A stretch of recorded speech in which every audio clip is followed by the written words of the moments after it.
ሀገር ለመመስረት በሚሊዮን የሚቆጠር ህዝብ፣ ሰፊ መሬትና የተባበሩት መንግስታት እውቅና ያስፈልጋል ብላችሁ ታስባላችሁ? እንደዛ ብላችሁ የምታስቡ ከሆነ ዛሬ የማሳያችሁ ቪዲዮ በእርግጥም እንደተሳሳታችሁ ያረጋግጣል። የራሳቸው ባንዲራ ያላቸው፣ የራሳቸው ገንዘብ አልፎም ተርፎ የራሳቸው የጦር ሰራዊት ያላቸውን 5 አስገራሚ የዓለማችን ትናንሽ ሀገራት ነው። በዚህ ቪዲዮ እጅግ የሚያስገርመው ነገር አንዳንዶቹ ጭራሽ ያላቸው ስፋት ከአንድ ሰፊ መኝታ ቤት እንኳን የማይበልጥ መሆኑ ነው።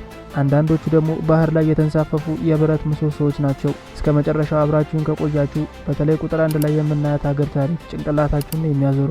ይህን ቪዲዮ እስከ መጨረሻው መከታተል እንዳይረሳ። አምስተኛ፣ በአውሮፓ እምብርት በዴንማርክ ዋና ከተማ ኮፐንሃገን ውስጥ አንድ እንግዳ ቦታ አለ። ክርስቲያኒያ የምትባል የተገለለች ግዛት አለች። በ1971 የዴንማርክ ወጣቶች አንድ የተተወ የጦር ሰፈር አጥር ሰብረው በመግባት እዚህ የራሳችን ሕግ የሚገዛበት ነፃ ሀገር መስርተናል ሲሉ ለመላው ዓለም ይፋ አደረጉ። የሚገርመው ነገር ደግሞ እነዚህ ሰዎች እስካሁን ድረስ መኖራቸው ነው። እዚች ግዛት ውስጥ አንድ በጥብቅ የተከለከለ ነገር አለ። መኪና መንዳት ፈጽሞ የተከለከለ ነው። እናም ዋናው ሕጋቸው ደግሞ በህይወት ሲኖሩ ደስተኛ ሆኖ መኖር ነው። ስለዚች ግዛት ምን ታስባላችሁ? አራተኛ፣ በጣሊያን ባህር ዳርቻ እንሂድ።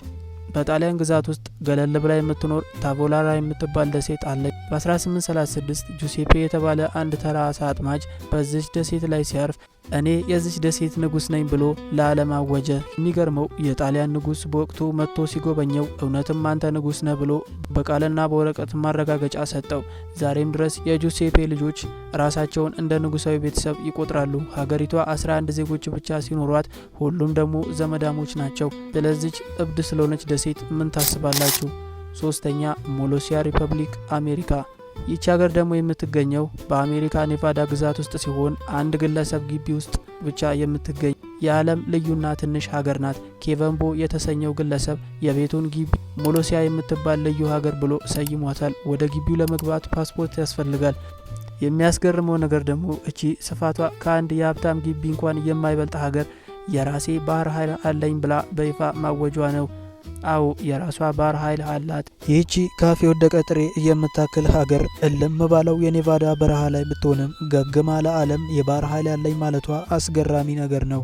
የሚገርመው ነገር አሁንም ድረስ ከምስራቅ ጀርመን ጋር ጦርነት ላይ ነን ብለው ያስባሉ።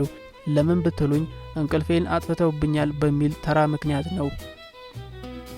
ስለዚህችስ እብድ ስለሆነች ሀገር ምን ታስባላችሁ? ሁለተኛ፣ ሊበርላንድ አውሮፓ።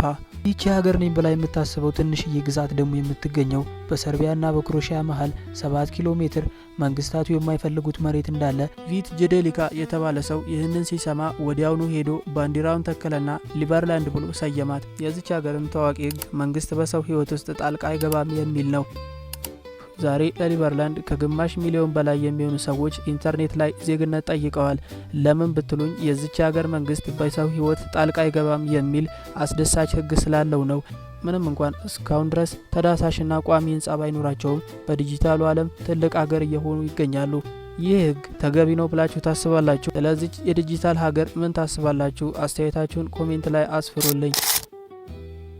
አንደኛ፣ ሲላንድ። በስተመጨረሻም ወደ ሲላንድ ደረስን። ታዋቂዋ የዓለማችን ትንሽዬ ሀገር ሲላንድ ከእንግሊዝ የባህር ዳርቻ 12 ኪሎ ሜትር ርቀት ላይ በባህር ላይ የቆመ የብረት መድረክ ላይ ፓዲሮይ ቤተሰቡን ይዞ እዚህ ሰፈረ። እንግሊዝ ከግዛቴ ውጣ፣ ግዛቴ ላይ ነው ያለው ብላ በኃይልና በግፊት ልታስወጣው ስትሞክር ፓዲሮይ ግን የዋዛ አልነበረምና ከእንግሊዝ የባህር ኃይሎች ጋር ግብ ግብ ፈጥሮ በመሳሪያ ኃይል እያስፈራራ ለተወሰነ ያህል ጊዜ ኖሮ ነበር። ፍርድ ቤት ግን ሲቀርቡ ቦታው ከእንግሊዝ ግዛት ውጪ ስለሆነ እንግሊዝ ከዚህ በኋላ ግዛቴ ላይ ናችሁ ብዬ አልፈርጃችሁም ብላ በይፋ ከሱ ጋር ሰላም አወረደች። ይህም እድል ለሲላንድ ነፃ ሀገር የመሆን ህጋዊ ቀዳዳ ፈጠረላት። ዛሬ ላይ ሲላንድ የራሷ ባንዲራ፣ ፓስፖርትና ገንዘብ ያላት ህጋዊ ሀገር ሆናለች። የብረት መድረክ ላይ ብቻችሁን ከቤተሰባችሁ ጋር ፓስፖርት፣ ገንዘብ፣ የራሳችሁ ባንዲራ ኖሯችሁ ከግማሽ የእግር ኳስ ስቴዲየም እንኳን የማይበልጥ ባህር ላይ የተዘረጋ ብረት ላይ ኑሩ ብትባሉ ምን ይሰማችኋል? እናንተስ እነዚህ 5 አስገራሚና አስደናቂ ሀገራት ሀገር ለመሆን የተጓዙበት ርቀት ምን ያህል አስገራሚ እንደሆነ ሳይገርማችሁ የቀረ አይመስለኝም። ምንም እንኳን በዓለም አቀፍና በተባበሩት መንግስታት ድርጅት በይፋ የሀገርነት መታወቂያ ባይሰጣቸውም ሀገር ለመሆን የተጓዙበት ርቀት ግን ሁላችንንም የሚያስተምርና እስከ መጨረሻው ለሁሉም ነገር ተግተን እንድንሄድ የሚያደርግ አስተማሪ ቪዲዮ ነው ብዬ አስባለሁ። እናንተስ የራሳችሁን ሀገር የመመስረት እድል ቢኖራችሁ ምን ብላችሁ ትሰይሙት ነበር? እነዚህ ሰዎች የሚያሳዩን ሀገር ማለት መሬት ብቻ ሳይሆን የሀሳብ ነጻነትም ጭምር መሆኑን ነው። ቪዲዮ ከተመቻችሁ ላይክ፣ ቻናሉን ሰብስክራይብ በማድረግ እንዲሰራላችሁ የምትፈልጉት ማንኛውም ቪዲዮ ካለ ኮሜንት ላይ ልጠቁሙን ትችላላችሁ። ላይክ እያደረጋችሁ ለሌሎች ሰዎች ሼር ማድረግ እንዳይረሳ። በቀጣይ ቪዲዮ እስከምንገናኝ ድረስ ቻው።